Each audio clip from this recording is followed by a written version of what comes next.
श्री रामचंद्र कृपालु भज मन, हरन भव भय दारुणम। नव कंज लोचन कंज मुख कर, कंज पद कंजारूढ़म। श्री राम श्री राम। वंदे विदेह तनया पद पुंडरीकम। कैशोर सौरभ समाहृतयोगी चित्तम। हन्तुं त्रतापमनिशं मुनिहंस सेव्यं। सन्मानशाली परपीत परागपुंजम्। कौशलेन्द्रपदकंज मंजुलौ। कोमलावज महेश वंदितौ। जानकी कर सरोज लालितौ। चिंतकस्य मन भृंग संगिनौ। अतुलित बलधामं हेमशैलाभदेहं। दनुजीवन कृशानुं ज्ञानिनामग्रगण्यं। सकलगुणनिधानं वानराणामधीशं। रघुपतिप्रियभक्तं वातजातं नमामि। श्री गुरुचरण सरोज रज, निज मन मुकुर सुधारि। बरनउँ रघुबर बिमल जसु, जो दायक फलचारि। तुलसीदास जी के पद कमल, बारंबार मनाए। गुण गावऊँ सिया राम के, हनुमत हो सहाय। बोलिए श्री सीताराम जी महाराज की जय। हनुमान जी महाराज की जय। गोस्वामी तुलसीदास जी महाराज की।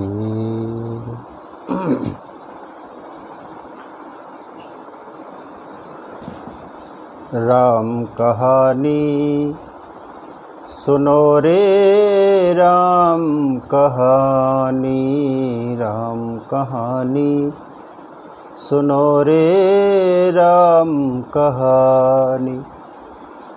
कहते सुनते आए अखियों में पानी। राम कहानी सुनो रे राम कहानी। राम कहानी सुनो रे राम कहानी। दशरथ जी के प्राण प्यारे, कौशल्या की आँख के तारे।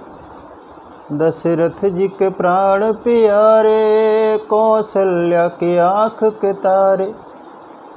वे सूर्यवंश के सूरज, वे रघुकुल के उजियारे। राजीव नयन बोले मधु भरी बानी। राम कहानी सुनो रे राम कहानी। राम कहानी सुनो रे राम कहानी। बोलिए श्री सीताराम जी महाराज की जय। अखिल ब्रह्मांड भगवान श्री राघवेंद्र वात्सल्यमयी माँ जानकी की कृपा से ये हम सबका परम सौभाग्य है कि हम भगवान श्री सीताराम जी के चरणों में बैठकर भगवत रस कथा का पान कर रहे हैं। कथा के पिछले क्रमांक में हम सब लोग दर्शन कर रहे थे कि गुरु पूजा के लिए भगवान राम और लक्ष्मण पुष्प वाटिका में आए और गोस्वामी जी कहते हैं कि उसी समय पुष्प वाटिका में श्री किशोरी जी का प्रवेश हुआ। भगवान अपने भाई के साथ में, लक्ष्मण जी के साथ में, और श्री सीता जी अपनी सखियों के साथ में भगवान का दर्शन करने के लिए चली तो भगवान के कानों में आवाज़ आई, कंकन किंकिन नूपुर धुन सुन, कहत लखन सन राम हृदय गुण। सीता जी के आभूषणों की आवाज़ भगवान के कानों में पहुंची तो भगवान को लगा कि मानो मूर्तिमान कामदेव ही मेरे ऊपर आक्रमण करने के लिए आ रहा है, वो विश्व विजय करना चाहता है। और भगवान तो पुष्प ले रहे हैं, लताओं की ओट में हैं, और श्री सीता जी सामने से आई हैं सखियों के साथ में। भगवान ने सीता जी के दिव्य रूप का दर्शन किया तो एक क्षण को तो ऐसा लगा कि जैसे मानो ब्रह्मा जी ने अपनी सारी निपुणता सामने रख दी हो। सीता जी का जो श्रृंगार है, सीता जी का अलौकिक सौंदर्य है। भगवान राम सोच रहे हैं, जनु बिरंचि सब निज निपुनाई, बिरचि विश्व कह प्रगट दिखाई, जनु बिरंचि। ऐसा लगता है कि ब्रह्मा जी ने अपनी सारी निपुणता सीता जी को बनाने में लगा दी हो। ऐसा क्यों लगता है? इसलिए कि संसार में जो सौंदर्यता है वो व्यक्ति के हृदय में वासना उत्पन्न करती है, लेकिन सीता जी का जो सौंदर्य है वो व्यक्ति को वासना में नहीं डुबोता, व्यक्ति को उपासना की ओर ले जाता है। सुंदरता को भी सीता जी सुंदर बनाने वाली। सुंदरता कहूँ सुंदर करई, छवि ग्रह दीप शिखा जनु बरई। भगवान राम को लगा कि मैं सीता जी के लिए कोई उपमा दूं, और तब मानो वो कवियों पर झुंझला उठे कि कवियों ने कोई उपमा छोड़ी ही नहीं जिसकी उपमा मैं सीता जी के लिए रख दूं। सारी उपमाएं झूठी हैं, सब उपमा कवि रहे जुठारी। अब मैं सीता जी को, इन विदेह कुमारी को कौन सी उपमा से उपमित करूं? तो मानो कवियों ने कहा कि भगवान, संसार की जितनी भी उपमाएं हैं वो सब देह कुमारियों के लिए ही ठीक है। ये तो वैदेही की कुमारी हैं, इनके लिए संसार की कोई भी उपमा छोटी ही पड़ेगी। भगवान ने परिचय कराया, लक्ष्मण जी को बताया कि जानते हो ये सामने से आ रही हैं कौन है? लक्ष्मण जी, आप पूरे प्रसंग में दर्शन करेंगे पुष्प वाटिका के।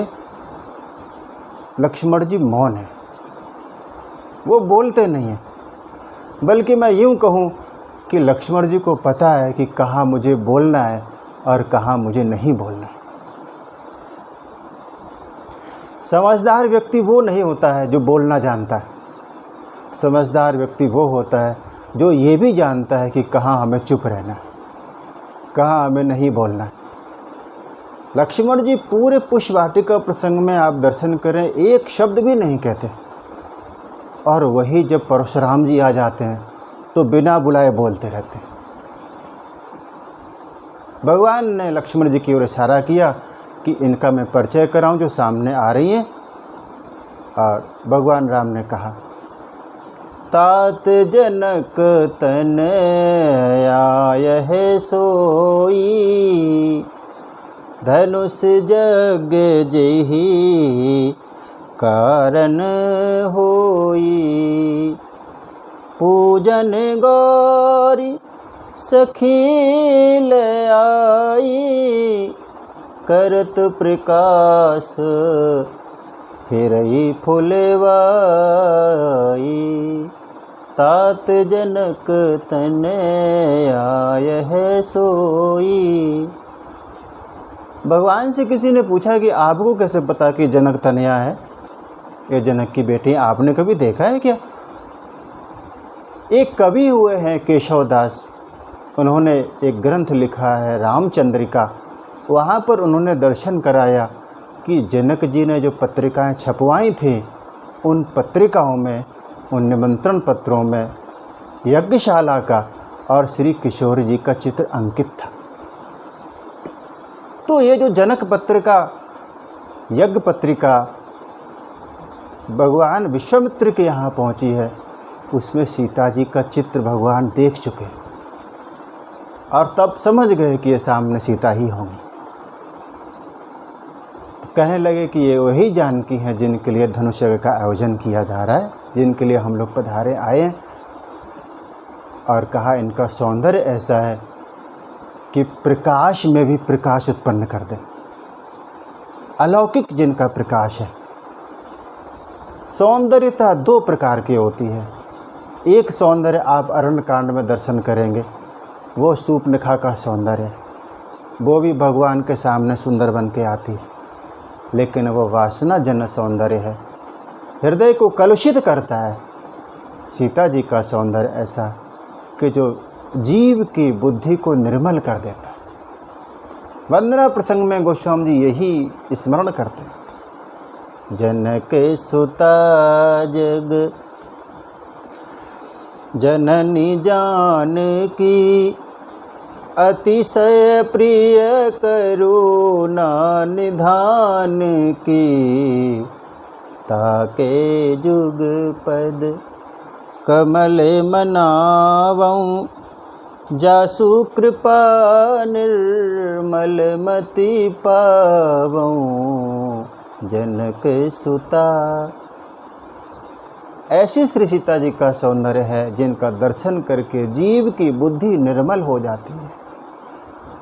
भगवान ने लक्ष्मण से कहा कि इनका अलौकिक सौंदर्य में देखता हूँ तो मेरा मन क्षुब्ध हो जाता है।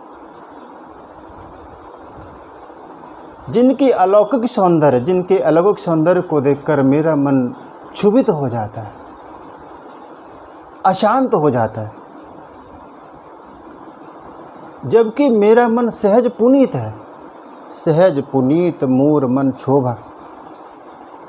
और आप दर्शन करें कि भगवान का चित्त, भगवान का मन यद्यपि क्षोभ रहता है, वहाँ अशांत नहीं है। भगवान तो शांताकारम है, उनका चित्त बिल्कुल समत्व में रहता है, शांत रहता है। शांताकारम भुजग शयनम करके हम जिनकी वंदना करते हैं, तो भगवान का शांत चित्त भगवान के लिए तो अच्छा है, लेकिन जीवों के लिए अच्छा नहीं है। हमारे लिए अच्छा नहीं है कि भगवान शांत रहें। जब कोई व्यक्ति किसी संत के चरणों में प्रणत होकर कहता है कि भगवान मैं बहुत अशांत रहता हूँ, मैं क्या करूँ, तो संत कहते हैं कि तुम समत्व में रहो, जो जैसी घटना घट रही है उसके साक्षी बने रहो, और जीव को शांति मिलती है। लेकिन वही संत ये चाहते हैं कि भगवान समत्व में ना रहें, भगवान समत्व से थोड़े से क्षुभित हों। यदि समत्व में रहेंगे तो जीव के कष्टों को वो देख नहीं पाएंगे। भगवान में थोड़ा क्षोभ होगा, भगवान विरागी से रागी बनेंगे, तो फिर भक्तों के जीवन में आने वाले कष्टों को भगवान देखेंगे। राम जी ने कहा कि सहज पुनीत मोर मन क्षोभा, मेरा मन क्षुभित हो गया। तो क्या भगवान का मन क्षुब्ध होता है और हमारा मन भी क्षुब्ध होता है किसी भी घटना को लेकर? वो क्या एक ही बात है? और तब संतों ने बड़ी प्यारी बात कही। उन्होंने कहा कि भगवान का मन भी क्षुब्ध होता है, हमारा मन भी क्षुब्ध होता है, लेकिन दोनों के क्षोभ में ज़मीन आसमान का अंतर होता है। आप उसको ऐसे समझें कि जैसे कोई दूध अपने आप बिगड़ जाए, और एक दूध को सहेतुक उसमें कोई जामन डालकर जब बिगाड़ा जाता है, जब जामन डालकर किसी दूध को क्षुब्ध किया जाता है तो वो दही बन जाता है, ज़्यादा सुपाच्य हो जाता है। लेकिन जब कोई दूध स्वयं ही बिगड़ जाता है फिर वो त्याज्य हो जाता है, उसको फिर प्रयोग में नहीं लाया जाता। हमारा मन ठीक वैसे ही है कि जो अपने आप बिगड़ जाता है, उस पर हमारा कोई कंट्रोल नहीं होता, नियंत्रण नहीं होता। लेकिन जब भगवान का मन क्षुब्ध होता है तो उसके पीछे कोई कारण होता है और वो जानबूझकर क्षुब्ध किया जाता है जगत के कल्याण के लिए, भक्तों का कल्याण करने के लिए, ताकि उसमें से कोई दधि हो, उसका दही का मंथन हो और उसमें प्रेम रूपी, स्नेह रूपी घृत पैदा किया जाए। लक्ष्मण जी से कहा कि मेरा मन क्षुब्ध है, और तब भगवान कहने लगे कि हम सब रघुवंशी हैं और हमारे को अपने मन पर अतिशय प्रतीति है, भरोसा इस बात का है कि हमारा मन कभी किसी को देखकर क्षुब्ध होता ही नहीं। भगवान कहते हैं कि रघुवंशियों में 3 मर्यादाएं हमेशा से रही हैं। पहली मर्यादा ये कि हमने कभी किसी शत्रु को पीठ नहीं दिखाई।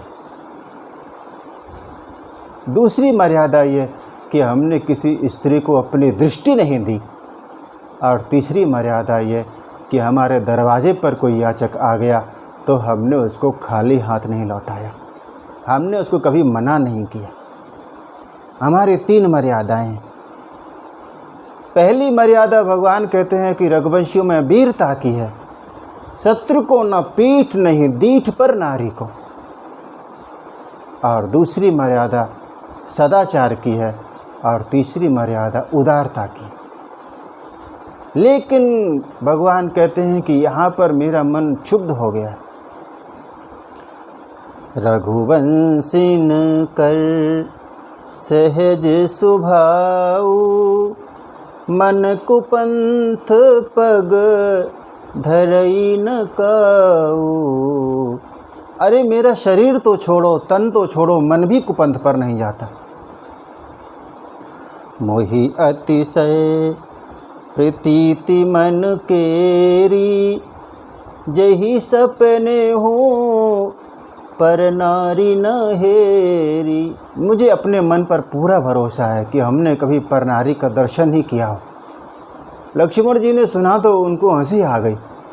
लक्ष्मण जी ने मन में भगवान से कहा कि भगवान, यदि सीता जी भी आपके लिए पराई हैं तो फिर आपका अपना कौन है? आप तो शाश्वत प्रिया प्रियतम हैं, वो आपके लिए पर नारी कब से हो गई?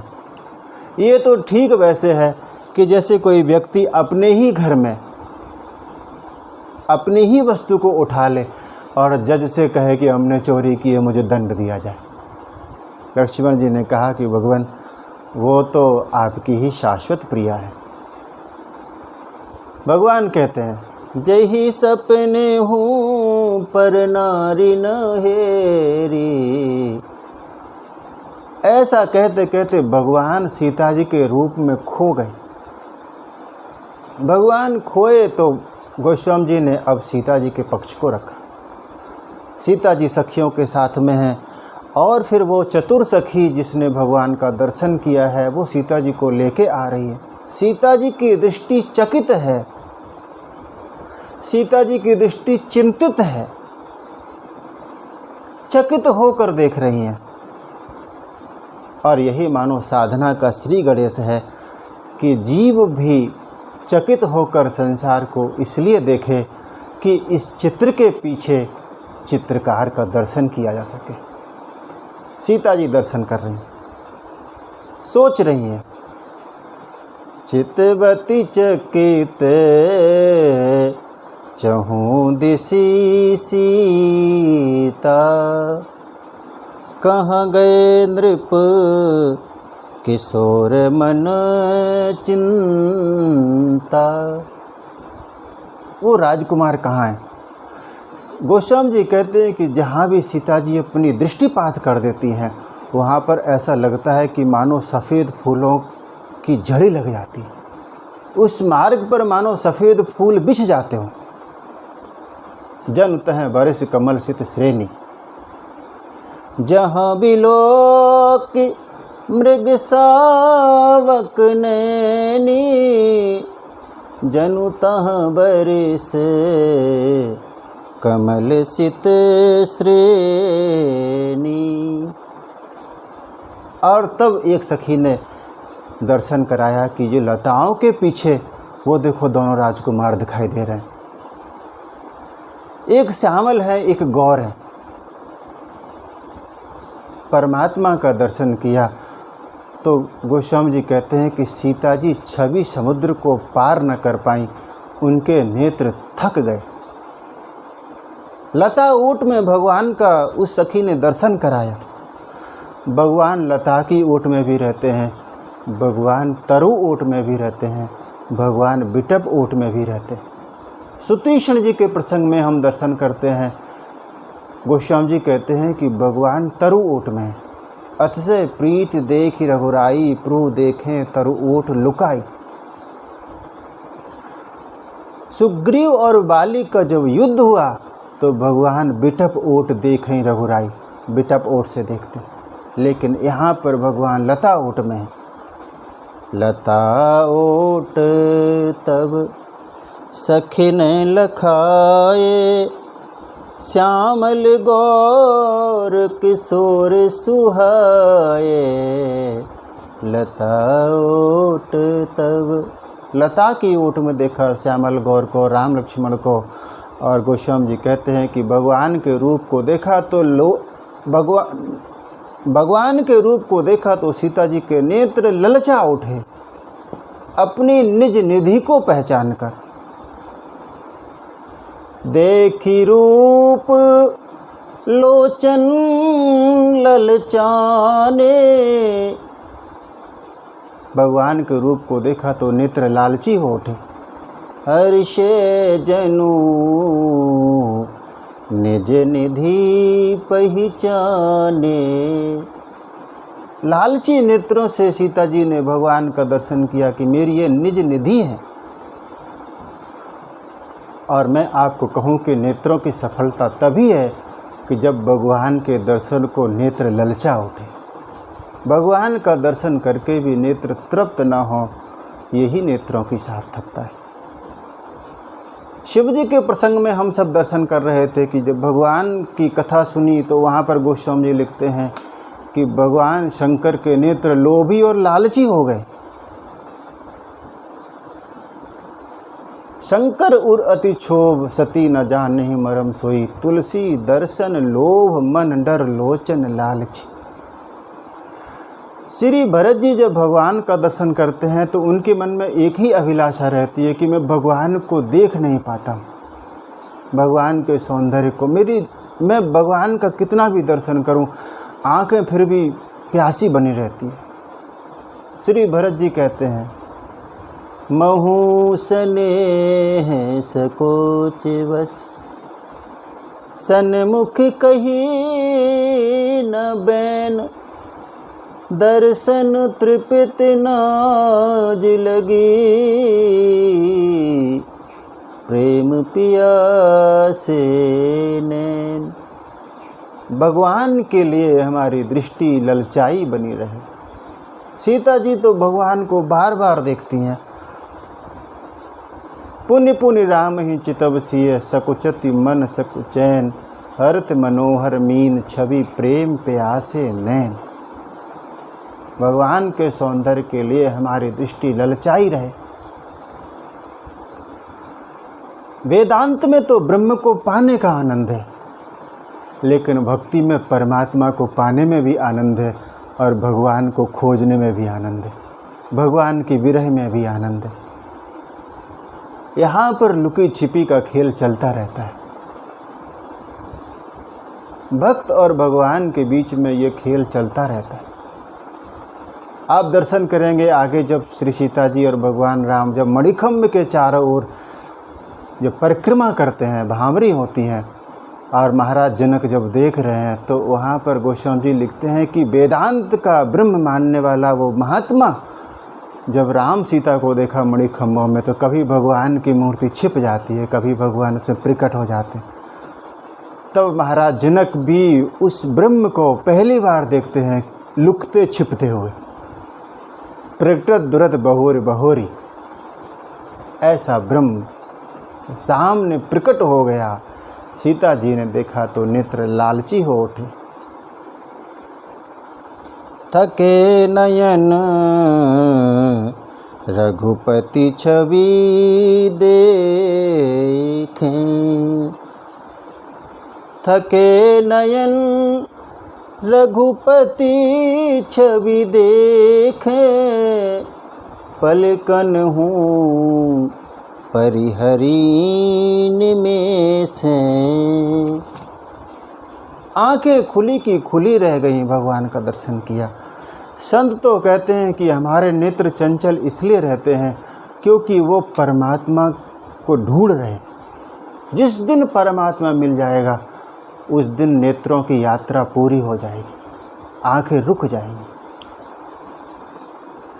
छवि समुद्र को सीता जी ने देखा तो नेत्र थक गए और थक के ठिठक गए, पलकें खुली की खुली रह गईं। भगवान लताओं की ओट में हैं, श्री सियाजू भगवान का दर्शन कर रही हैं। हम सब भी सीता जी की नज़र से भगवान को देखें। देख कर राम जी को जनक नंदिनी, बाग में बस खड़ी की खड़ी रह गई। देख कर बाग में श्री जनक नंदिनी, बाग में बस खड़ी की खड़ी रह गई। राम देखे सिया को, सिया राम को, चारों अखियाँ लड़ी की लड़ी रह गई। देख कर राम जी को एक कहने लगी, जानकी के लिए रच दिया है विधाता ने जोड़ी सुघड़। पर धनुष कैसे तोड़ेंगे कोमल कुंवर, दिल में शंका बढ़ी की बढ़ी रह गई। देख कर राम जी को जनक नंदिनी, बाग में बस खड़ी की खड़ी रह गई। बोली दूजी सखी, छोटे हैं ये सही, पर चमत्कार इनका नहीं जानती। एक ही बाण में ताड़का राक्षसी, उठ सकी ना पड़ी की पड़ी रह गई। देख कर राम जी को जनक नंदिनी, बाग में बस खड़ी की खड़ी रह गई। भगवान लताओं की ओट के पीछे हैं, सौंदर्य का दर्शन किया और सीता जी ने नेत्र के मार्ग से परमात्मा को हृदय में प्रविष्ट कर लिया। लोचन मग राम ही उरयानी, दीन्हे पलक कपट सयानी। लोचन मग, नेत्र के रास्ते से परमात्मा हृदय में प्रवेश कर गए और सीता जी ने नेत्र रूपी कपाट बंद कर लिए। इस प्रसंग के प्रारंभ में हम देख रहे थे कि भगवान को शंका थी कि कामदेव सीता जी के चरणों का आश्रय लेकर आ रहा है, वो विश्व विजय करना चाहता है, और यहाँ पर राम जी उस कामदेव के द्वारा बंदी बना लिए गए और उस काम का विश्व विजय पूरा हुआ। सीता जी के हृदय में भगवान बंदी हो गए। लोचन मग राम ही उरयानी, दीन्हे पलक कपट सयानी लोचन मग। भगवान श्री सीता जी की निज निधि है और दूसरे का खजाना यदि व्यक्ति को मिल जाए फिर तो वह लूटता ही है। भगवान जनकपुर में जब घूम रहे थे तब गोस्वामी जी लिखते हैं, धाये धाम काम सब त्यागी, मनहु रंक निधि लूटन लागी। दूसरे का खजाना साहब कौन नहीं लूटता, सब दौड़े, लेकिन यहाँ पर निज निधि को पहचाना तो सीता जी ने अपने खजाने को अपने हृदय के बक्से में बंद कर लिया। किसी ने गोस्वामी जी से पूछा कि गोस्वामी जी, जब सीता जी पार्वती जी का पूजन करती हैं तो आपने बड़े विस्तार से दर्शन कराया कि सीता जी ने कैसे वंदना की, कैसे उनकी पूजा की। आप थोड़ा ये भी दर्शन कराएं कि भगवान जब सीता जी के हृदय में गए तो उन्होंने उनका कैसे स्वागत किया। गोस्वामी जी कहते हैं कि मैंने ये तो देखा कि सीता जी के नेत्र मार्ग से भगवान हृदय में गए, लेकिन इसके पहले मैं कुछ और देख पाता, वहाँ पर किवाड़ बंद हो गए। आगे प्रिया प्रियतम में कैसे स्वागत हुआ वो मैं देख नहीं पाया, तो मैं देख नहीं पाया, बता भी नहीं पाऊँगा। और जहाँ प्रिया प्रियतम का मिलन है वहाँ पर किसी का भी प्रवेश नहीं है। कबीर दास जी कहते हैं, पलकन की चिक डार के प्रियतम लिया रिझाए। नेत्रों के पर्दे डालकर अपने प्रियतम को रिझा लिया गया। लोचन के मग से राम जी सीता जी के हृदय में प्रविष्ट हुए और एक अनोखी घटना हुई। अनोखी घटना इस तरह की, अब राम के दो रूप हैं। एक राम जो लता ओट के पीछे हैं और दूसरे रामभद्र श्री सिया जी के हृदय में। किसी ने सीता जी से कहा कि ये बात बड़ी अटपटी सी लगती है, ध्यान तो उस व्यक्ति का किया जाता है जो दूर होता है। यहाँ तो रामभद्र आपके सामने ही है, फिर भी आप आंख बंद करके उन्हीं का ध्यान कर रहे हैं। यहाँ तो साक्षात उनका दर्शन कर लो, ध्यान बाद में करना। तो सीता जी ने कहा कि यद्यपि बात बिल्कुल ठीक है, लेकिन जो सामने रामभद्र हैं वहाँ पर दर्शन करने में व्यवधान है। पूछा कौन सा व्यवधान है? उन्होंने कहा कि पहला व्यवधान तो इस लता ओट का ही है कि समग्रता से दर्शन भगवान का नहीं हो रहा है, वो लता ओट के पीछे है। देश का व्यवधान है, मैं इधर हूँ वो उधर हैं। काल का व्यवधान है, थोड़ी देर बाद वो चले जाएंगे तो दर्शन भी चला जाएगा। लेकिन हृदय में जब रामभद्र हैं तो यहाँ पर कोई व्यवधान नहीं है, कोई व्यवधान नहीं है। भगवान मेरे बिल्कुल अत्यंत निकट हैं और सदा रहने वाले हैं, यहाँ से कहीं जाने वाले नहीं हैं। सीता जी हृदय में दर्शन कर रही हैं। भगवान ने प्रेम के बस में सीता जी को देखा, ठाकुर को करुणा आई और फिर उन्होंने कहा ये व्यवधान भी क्यों रहा जाए, तो भगवान लता ओट के बाहर आ गए। लता ओट तै प्रगट भे तहि अवसर दो भाई, निकसे जनु जुग बिमल विधु, जलद पटल बिलगाई, लता ओट तै। भगवान लता भवन से बाहर आए। अभी सिया जी आंख बंद करके खड़ी हुई हैं। सखियां अब राम लक्ष्मण का दर्शन कर रही हैं। यहाँ सीता जी ने जब नेत्र बंद किए, इसी बीच में लताओं के पीछे लक्ष्मण जी ने भगवान का श्रृंगार किया है। भगवान निकले हैं तो ऐसा लग रहा है कि जैसे मानो दूल्हा के साथ में सहवाला भी आया हो, लक्ष्मण जी साथ में। सखियों ने भगवान के सौंदर्य को देखा, हम उनके भाव को रखें, उसके बाद फिर गोस्वामी जी भगवान की छवि का वर्णन करते हैं, उसका दर्शन करें। सखियों ने ठाकुर को देखा तो गाने लगी। सखियों में चर्चा छाई, आए कुंवर दो भाई, अजब निराली इनकी शान, है कोई देव महान। सखियों में चर्चा छाई, आए कुंवर दो भाई, अजब निराली इनकी शान। है कोई देव महान।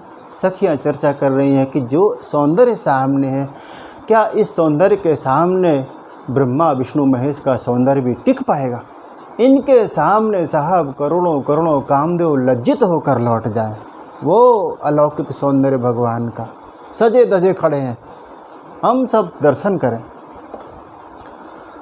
फूलों में सजे रहे हैं श्री अवध के बिहारी, और साथ सज रही है श्री जनक की दुलारी।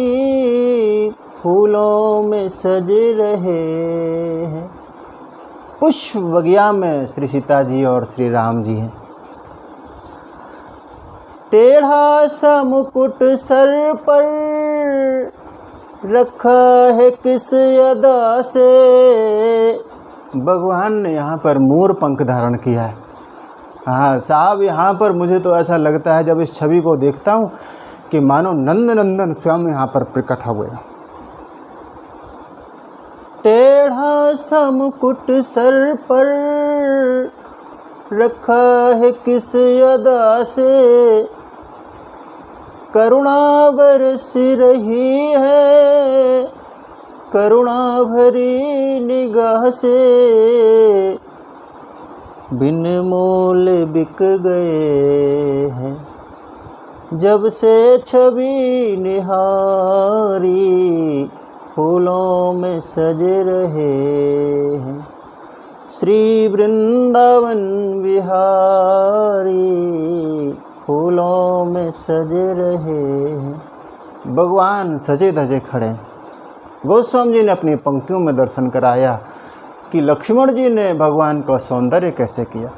शोभा शिव सुभगे दो बीरा, नील पीत जल जाभ शरीरा।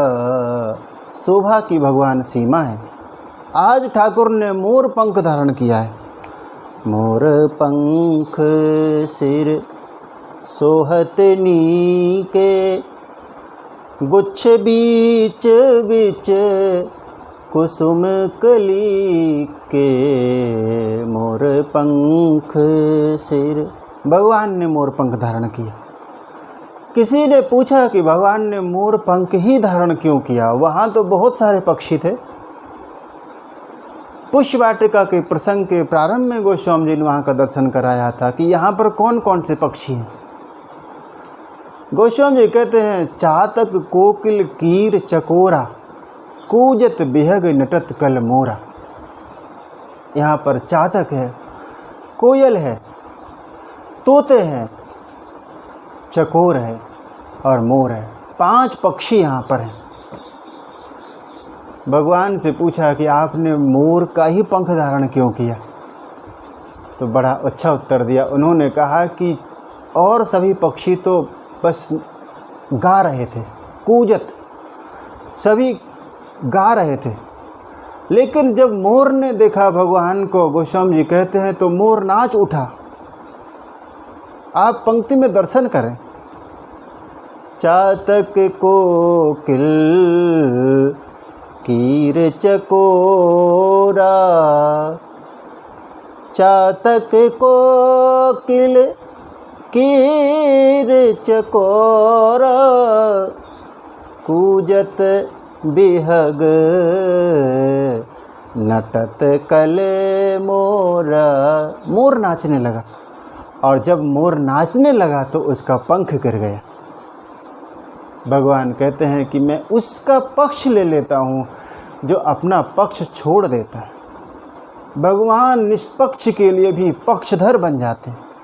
वो परमात्मा जो पक्षपाती नहीं है, जो निष्पक्ष है, तटस्थ है, कूटस्थ ब्रह्म है, वो ब्रह्म भी उस का पक्ष ले लेता है, जो अपना पक्ष छोड़ देता है। मोर ने अपना पक्ष छोड़ा तो भगवान पक्षधर बन गए। एक संत ने भाव रखा कि जब पुष्प बगिया में दोनों भाई जा रहे थे, राम जी तो खिले खिले फूलों को अपने दोने में रख रहे थे, डलिया में रख रहे थे। लक्ष्मण जी ने देखा कि एक मोर पंख पड़ा हुआ है, तो लक्ष्मण जी ने पूछा मोर पंख से कि तुम यहाँ पर क्यों पड़े हो? तब मोर पंख ने कहा कि मैं जिसके पीछे पड़ा था वो मुझे छोड़कर चला गया।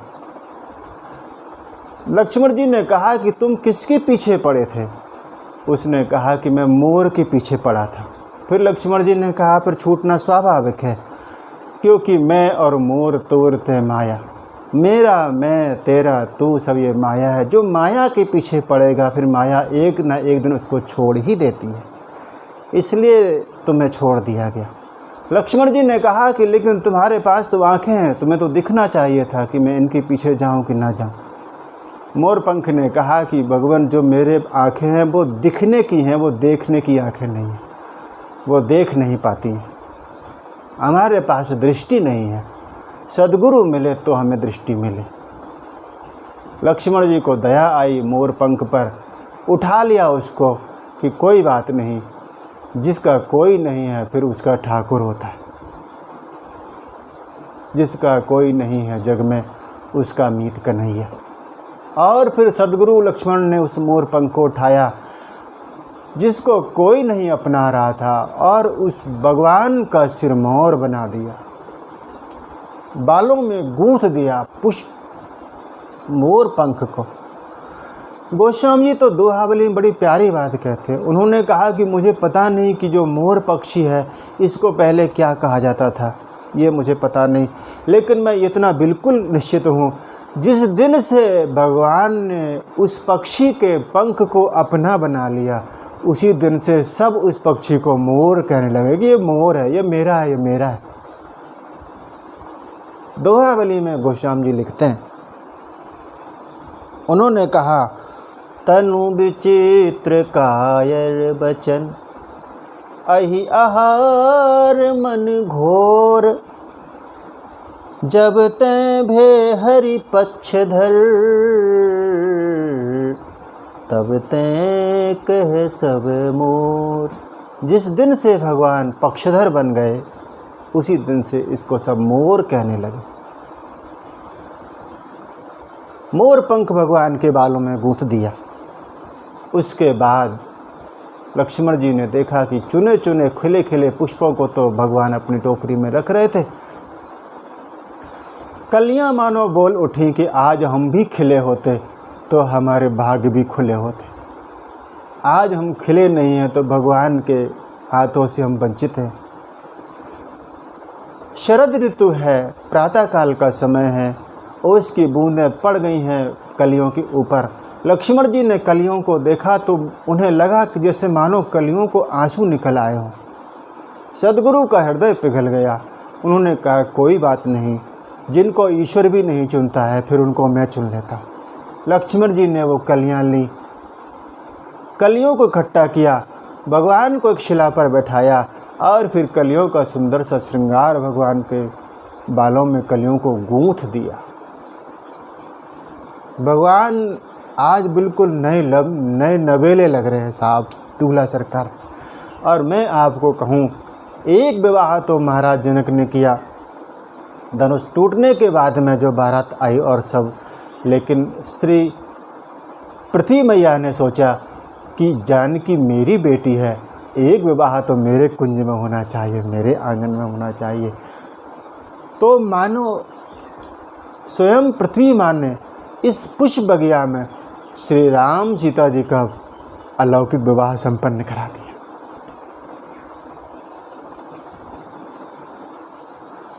लक्ष्मण जी ने भगवान को सजाया। दोबारा से पंक्ति का दर्शन कर, मोर पंख सिर सोहत नीके, गुच्छ बीच बीच कुसुम कली के। भगवान पुष्प तोड़ रहे हैं, श्रम हुआ है तो भगवान के बाल पर श्वेत बिंदु आए हैं, पसीने की बूंदें। भाल तिलक श्रीम बिंदु सुहाए। श्रवण सुभग भूषण छवि छाए। एक भगवान है कि पुष्प भी तोड़ते हैं तो माथे पर श्वेत बिंदु आ जाते, और उन्हीं भगवान ने जब धनुष यज्ञ में धनुष का भंजन किया तो वहाँ पर बिल्कुल भी थकान नहीं हुई, क्योंकि भगवान ऐसे हैं। गोस्वामी जी कहते हैं कुसुमऊ चाहि कठोर अति कोमल कुसुमऊ चाहि। भगवान वज्र से भी ज़्यादा कठोर हैं और पुष्प से भी ज़्यादा भगवान कोमल है। भगवान के बाम हाथ में दोना है जिसमें भगवान पुष्प इकट्ठे कर रहे हैं। सुमन समेत बाम कर दोना सांवर कुंवर सखी सुठी लोना। श्री रामभद्र का दर्शन सब सखियों ने किया, और तब एक सखी ने कहा सीता जी से, और ये वही सखी सयानी सखी है जो भगवान का दर्शन करके आई थी। उसने कहा कि गौरी का ध्यान बाद में कर लेना, पहले जो सामने राजकुमार हैं पहले उनको तो देख लो। मानो उस सखी ने विचार किया कि सीता जी भगवान के रूप सौंदर्य में उसके समुद्र में खोती चली जा रही हैं, तो मानो उस सखी ने हाथ पकड़ के सीता जी को बाहर निकाली। सीता सन बोली गही पानी, हाथ पकड़ के खींचा और ठिठोली करते हुए कहे उठी, बहुरी गौरी कर ध्यान करे हूँ, भूप किशोर देखी किन ले हूँ। बाद में गौरी का ध्यान करना, पहले ये भूप किशोर इनको देख लो। सीता जी ने मन ही मन में विचार किया कि अरे पगली, तुझे क्या पता है, ये तो मेरे शाश्वत प्रिया हैं, शाश्वत प्रियतम। मेरी लगी प्रभु संग प्रीत दुनिया क्या जाने। मेरी लगी प्रभु संग प्रीत दुनिया क्या जाने। क्या जाने कोई क्या जाने, क्या जाने कोई क्या जाने। मुझे मिल गया मन का मीत दुनिया क्या जाने। मेरी लगी प्रभु संग प्रीत दुनिया क्या जाने। सखी की बात को सुना सीता जी ने तो संकोच के साथ में उन्होंने अपने नेत्रों को खोला और सामने से रामभद्र का दर्शन किया।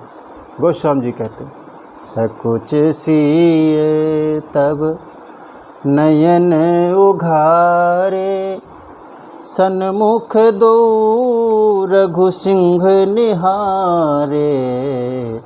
सन्मुख दो रघु सिंह निहारे। सीता जी ने सामने दर्शन किया भगवान राम का और लक्ष्मण का। और यहाँ पर गोस्वामी जी की बड़ी मधुर भावना है।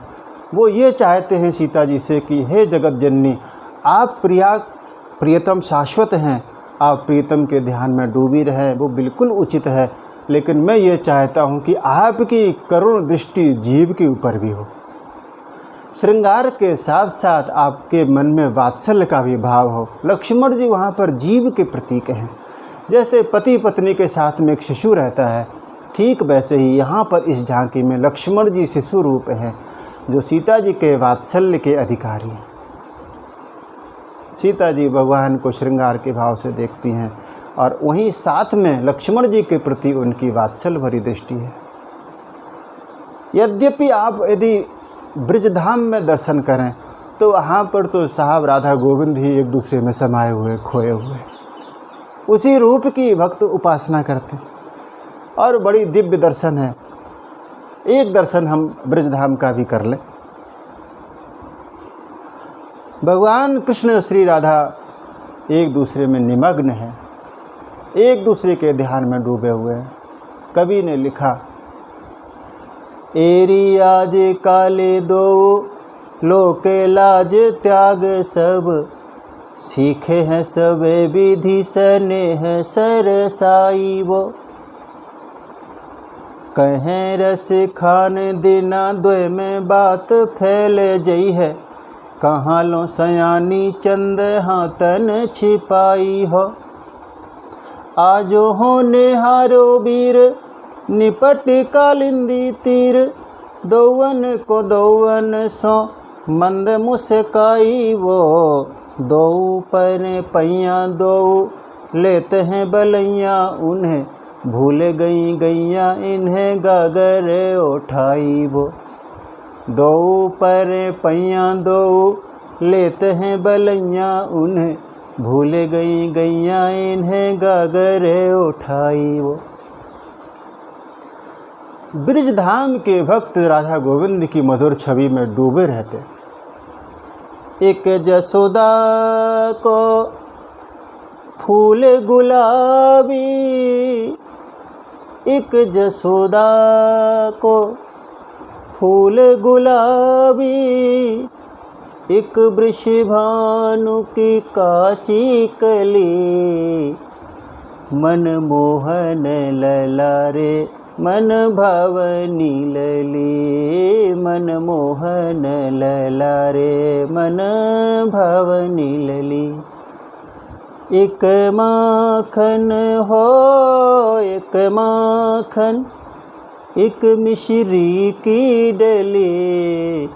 मन मोहन लला मन भावनी लली हो, मन मोहन लला रे मन भावनी लली। कोई ना बूझे कोई न जाने, कोई न जाने कोई न बूझे, इनमें कब की प्रीत पली। मन मोहन लला मन भावनी लली हो, मन मोहन लला रे मन भावनी लली। भगवान लता ओट के बाहर हैं। श्री सियाजू भगवान का दर्शन कर रही हैं और श्री रामभद्र श्री सियाजू का दर्शन कर रहे हैं। हम सब इस झांकी का दर्शन करें। एक दूजे को निरखत मन न अघाए, एक दूजे को देखत मन न अघाए। राम सिया मैं सिया राम मैं, एक ही रूप लखाए। एक दूजे को निरखत मन न अघाए। अधिक स्नेह देह भय भोरी, सरद सिहि जनु चितव चकोरी। सरद सिहि जनु चितव चकोरी। लोचन मग राम ही उरयानी, दीन्हे पलक कपाट सयानी। दीन्हे पलक कपाट सयानी। एक दूजे को निरखत मन न अघाए। एक दूजे को देखत मन न अघाए।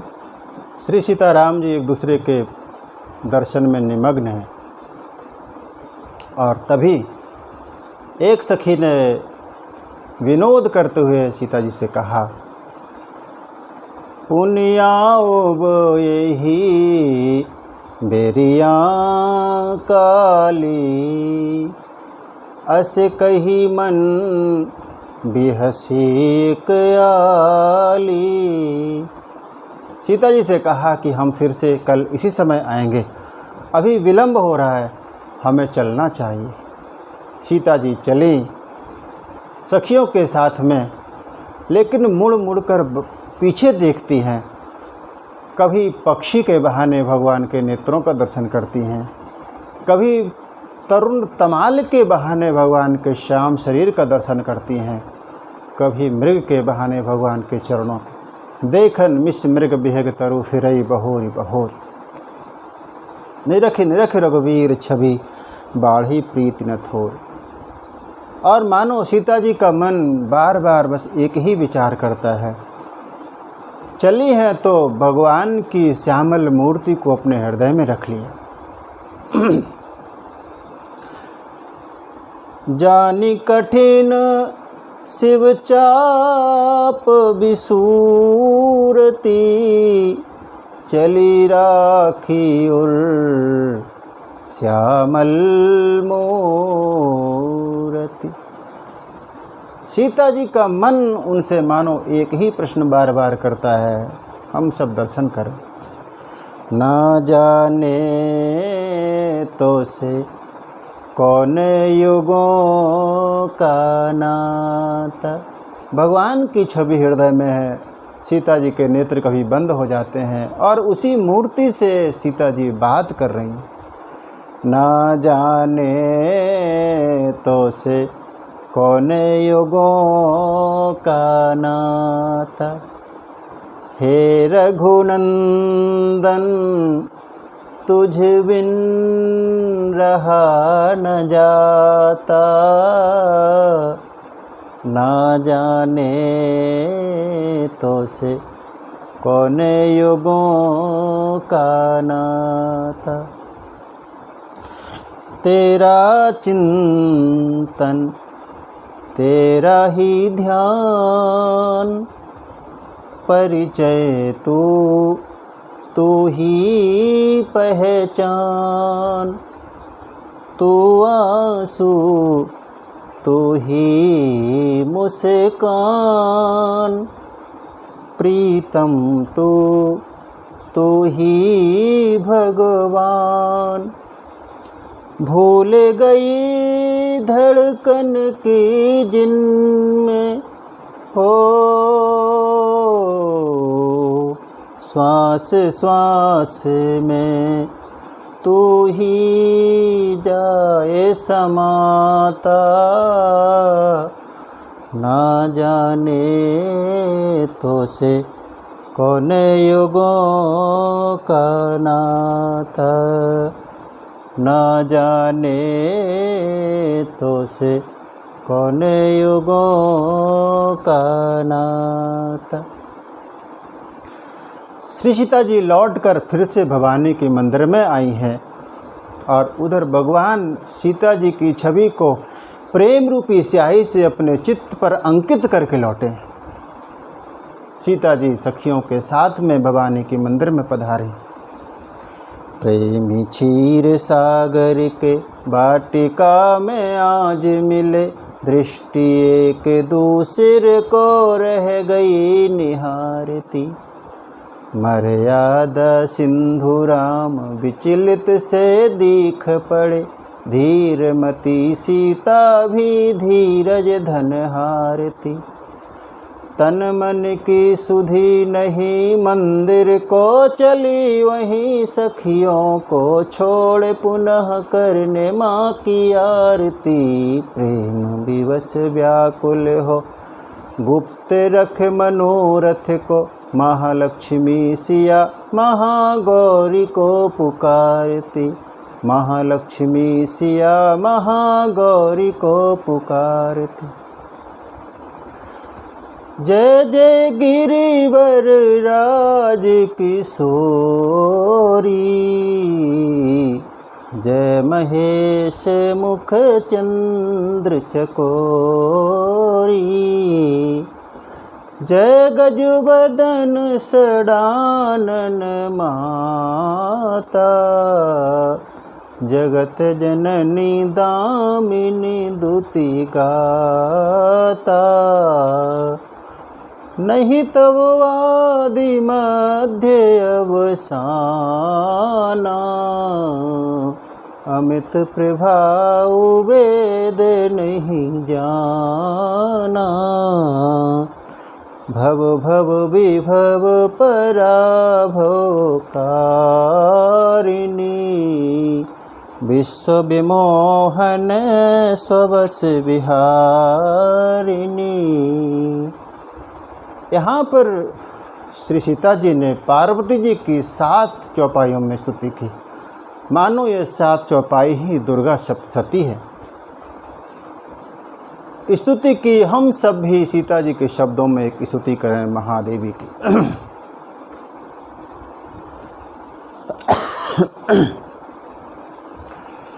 जय शैलसुते शंभुनुते दीपांजलि स्वीकारो। आरती वंदन स्वीकारो। जय शैलसुते शंभुनुते दीपांजलि स्वीकारो। आरती वंदन स्वीकारो। कृपा कर दो हमें वह वर दो, जो प्रिय वर प्राण हमारो। जय शैलसुते शंभुनुते दीपांजलि स्वीकारो। आरती वंदन स्वीकारो।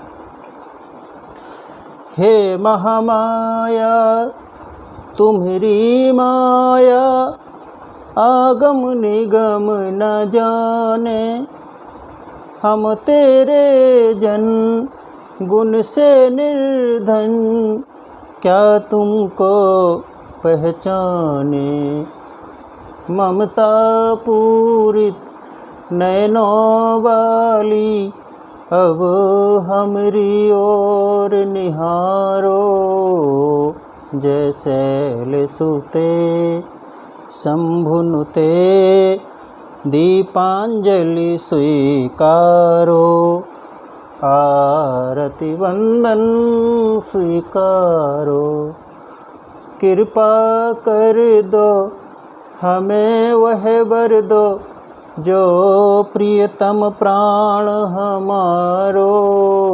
जय शैलसुते शंभुनुते दीपांजलि स्वीकारो। आरती वंदन स्वीकारो। सीता जी ने प्रार्थना की, भवानी प्रेम के बस में हुई, भूल गई कि मैं पाषाण की मूर्ति में हूँ, प्रकट हो गई विनय प्रेम बस भई भवानी। पार्वती जी ने विचार किया, जिनके अंश मात्र से करोड़ों ब्रह्माणी करोड़ों दुर्गा प्रकट हो जाती हों, ऐसी महाशक्ति भगवान की महामाया हमारे चरणों में प्रणत हुई, तो प्रेम के बस में भवानी प्रकट हो गई। मुस्कुरा उठी मूर्ति, विनय प्रेम बस भई भवानी।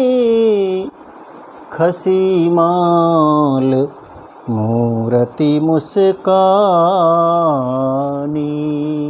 खसी माल मूर्ति मुस्कानी। माल खिसक गई और पार्वती जी ने विचार किया कि अभी अभी सीता जी भगवान को हृदय में धारण करके आई हैं, यदि मेरे गले से उतरी हुई माला सीता जी के गले में जाएगी तो वो अप्रत्यक्ष रूप से भगवान के गले में चली जाएगी। इसलिए माला खिसकी तो सीता जी के चरणों में गिर पड़ी, लेकिन सीता जी ने उस माला को उठाया और अपने सर पर रख लिया। सादर सिए प्रसाद सिर धरेयो, अपने मस्तक पर रख लिया। और मैं आपको कहूँ, संसारी प्रसन्न होता है माल पाकर, साधु प्रसन्न होता है माला पाकर। साधु के लिए, भक्त के लिए भगवान की माला ही माल है। मानो पार्वती जी ने सीता जी को माला देकर माला माल कर दिया। सीता जी भाव से विभोर हैं और उस माला को अपने मस्तक पर रख लिया। गोस्वामी जी कहते हैं कि मूर्ति मुस्कुराई। कई लोग प्रश्न करते हैं कि क्या मूर्ति भी मुस्कुरा सकती है, और तब मुझे लगता है कि हमारा व्यवहार ही इतना अच्छा होता है कि हमारे अगल बगल वाले तक नहीं मुस्कुराते। हमारे पड़ोसी भी तो हमसे नहीं हंसते हैं, हमसे नहीं बोलते, तो मूर्ति क्या कैसे मुस्कुराएगी। प्रेम के बस में पत्थर भी साहब पिघल जाता है। मूर्ति मुस्कुराई और उस माला को सीता जी ने अपने मस्तक पर रख लिया। सादर सिय प्रसाद सिर धैर्यु, बोली गौरी हर्ष ही भैरयु। और तब पार्वती जी प्रकट होकर बोलने लगे, सुन सिय सत्य आशीष हमारी, पूज ही मन कामना तुम्हारी। नारद वचन सदा सुचि साचा, सोवर मिली ही जाहि मनुराचा। पार्वती जी ने कहा कि मेरा वचन सत्य सिद्ध होगा। नारद जी ने जो तुम्हें बचपन में वचन दिया था वो भी सत्य सिद्ध होगा। मनु जाहि राच्यो मिलिहि सोवरु, सहज सुंदर सांवरो। स्पष्ट कर दिया कि वहाँ पर सांवल और गौर दो राजकुमार थे, लेकिन तुम्हें सांवला वर प्राप्त होगा। मनु जाहि राच्यो मिलिहि सोवरु, सहज सुंदर सांवरो। करुणा निधान सुजान शील, स्नेह जानत रावरो। यही भांति गौरी आशीष सुन सिय, सहत ही हर्षियली। तुलसी भवानी ही पूजी, पुनि पुनि मुदित मन मंदिर चली। मुदित मन मंदिर चली, जानि गौरी अनुकूल। सिय ही हर्षि न जाई कही, मंजुल मंगल मूल। बाम अंग फरकन लगे। सीता जी भवानी की वंदना करके अपने भवन को पधारी। यहाँ पर भगवान पुष्प लेके और गुरु के पूजा में प्रविष्ट हुए। गुरु जी से कहा कि भगवान मैं सुमन ले आया हूँ। गुरुदेव ने भी विनोद कर दिया कि सुमन तो ले आए, अपना स्वमन कहाँ दे आए। गुरुदेव ने पूजा की और दोनों भाइयों को आशीर्वाद दिया कि तुम्हारे मनोरथ सफल हों। सुफल मनोरथ होहु तुम्हारे। मानो गुरुदेव ने कहा कि तुम हमारी पूजा के लिए फूल लाए हो तो फल मैं तुम्हें देता हूँ। सुफल मनोरथ हो तुम्हारे, राम लखन सुनि भय सुखारे। राम जी का मनोरथ तो हमें पता चल जाता है, लक्ष्मण का कौन सा मनोरथ पूरा हुआ। लक्ष्मण जी का एक ही मनोरथ है और वो मनोरथ ये है कि भगवान का मनोरथ पूरा हो। गुरुदेव ने दोनों को आशीर्वाद दिया। दोनों भाई गुरुदेव के चरणों में बैठे हैं। संध्या वंदन हुआ, विश्राम हुआ। इसके बाद कल हम प्रवेश करेंगे यज्ञशाला में। आज की कथा को मैं यहीं पर विराम दूँ। उसके पूर्व 2 मिनट के लिए भगवान के नाम का संकीर्तन। जय सिया राम, जय जय सिया राम। जय सिया राम, जय जय सिया राम। जय सिया राम, जय जय सिया राम। सीताराम, जय सीताराम। जय सिया राम, जय जय सिया राम। सीताराम, जय सीताराम। सीताराम, जय सीताराम। राधे श्याम, जय राधे श्याम। सीताराम, जय सीताराम। जय सिया राम, जय जय सिया राम। जय सिया राम, जय जय सिया राम। बोलिए श्री सीताराम जी महाराज की जय।